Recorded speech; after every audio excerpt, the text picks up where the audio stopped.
Welcome to the greatest show on the internet. You asked for the best, but they weren't available, so you've got us. Cut, take two.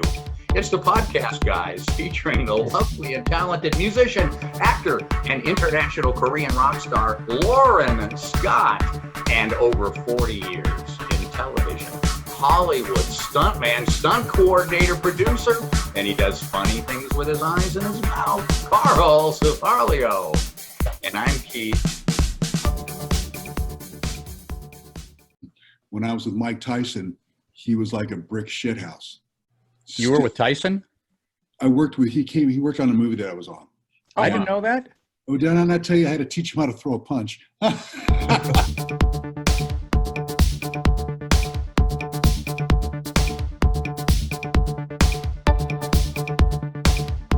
you gonna become a Buccaneers fan now? Go Cam Newton. Oh yeah, No, right.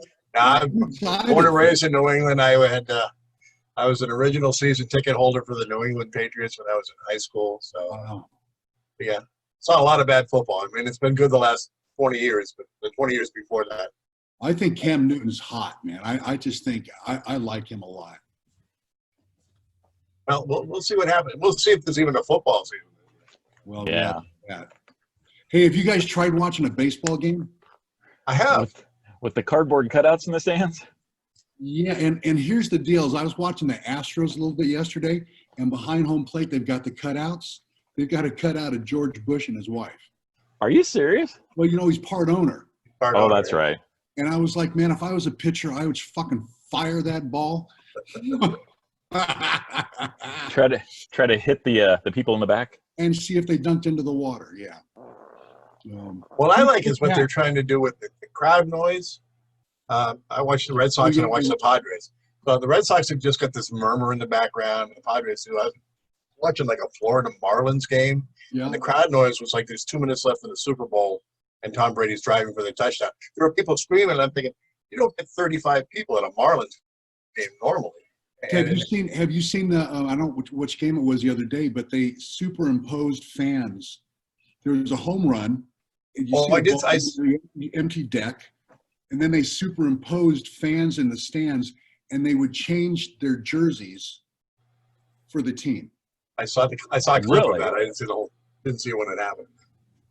I'd like to, for comedic effect, I'd like to see them, have the baseball game there and then pan across the stands and there's like nobody there and just, the guy hits the ball and it's a homer and you hear crickets chirping. Yeah. Just, pipe in crickets. It's but nobody's yelling at the umpire. It's amazing. Well, hopefully they'll be able to keep doing it because it's something to watch anyhow. Sure. Yeah, I don't follow it. So why did Brady leave? Money. I think Brady wants to go off and prove that he can do it without Belichick. I think Belichick wants to stay and prove that he can do it without Brady. I mean, Brady's 41. I mean, he's almost your age, Keith.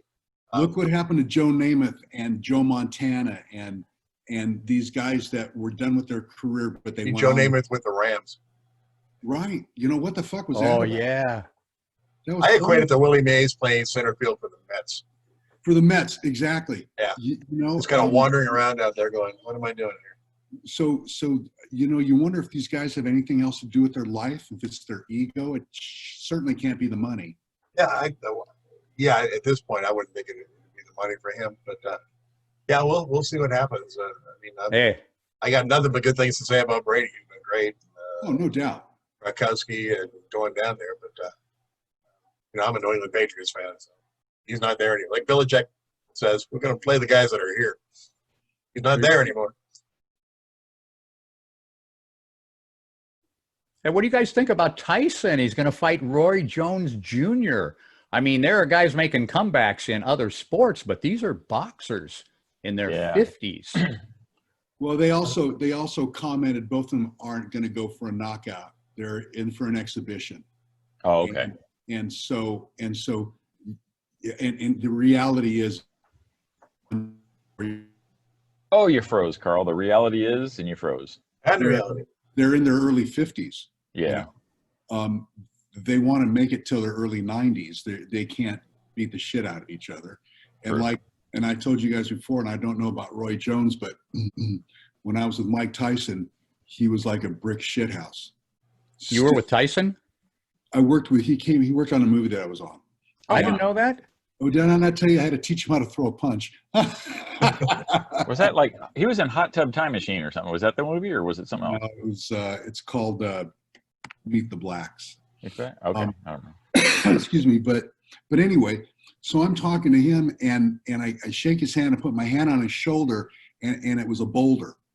Wow. He was as hard as a rock. And if you watch and he was heavier then, and if you watch the clips of him training now, he's probably lost about 20 or 30 pounds from when I saw him. And Wow. he's quick. He's fast. No Roy Jones, no schlump.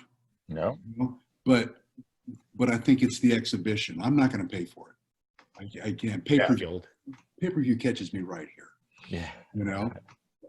But I think it's interesting.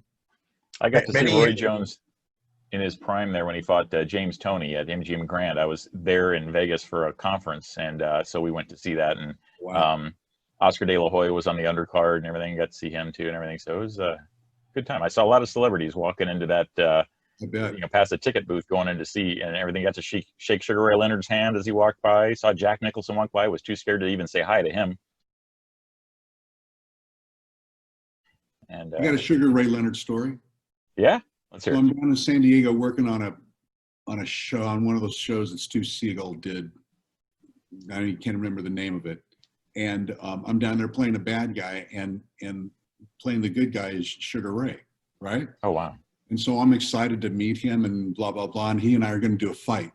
And the fight is, he hits me 3 or 4 times in the face, 4 or 5 times in the gut, right?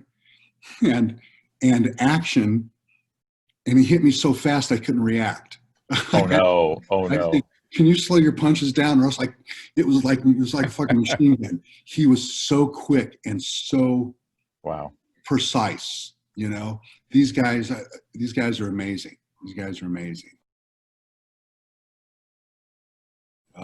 Many years ago, I was at late '80s. I got to go to Magic Johnson Night's Magic basketball tournament at the Forum. It was like an all-star game in the middle of the summer. Magic. You're a Celtics fan. You love the Celtics. That's horrible. Well, I got the tickets through Converse, so it's a long story. Anyhow, we're sitting Arsenio Hall's coaching one of the team. I forget who was coaching the other one. We're sitting in this right here, like 3 rows behind the bench. Mike Tyson's in the row in front of us. Like Dave Winfield's over here, and all these other big celebrities are over here. So it's like halftime, and Tyson gets up to stretch, and some guy comes over and challenges him to a fight. So he takes a swing at Mike Tyson. Mike Tyson's bodyguard, who was a foot taller than Mike Tyson, decked this guy on the floor of the Forum.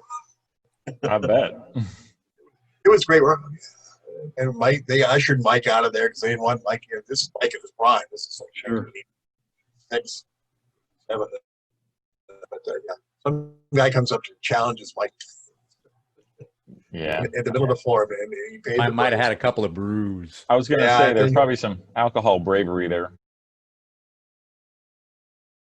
When John and I were doing the show, we were promoting HBO was doing their fights at the time with Jim Lampley and Merchant.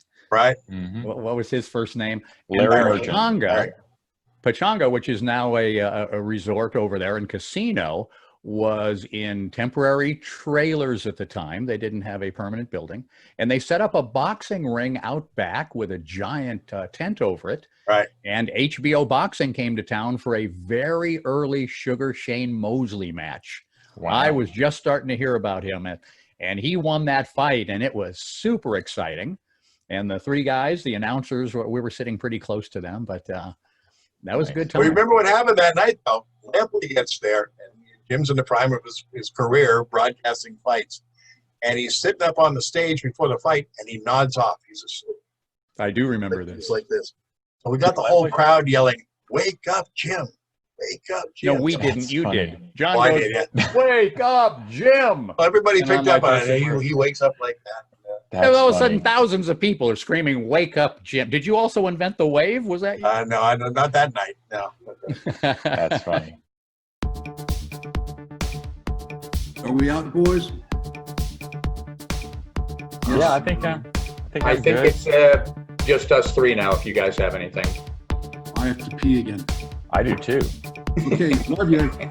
Talk to you soon. Keep up the good work. Good call, guys. All right. Bye-bye.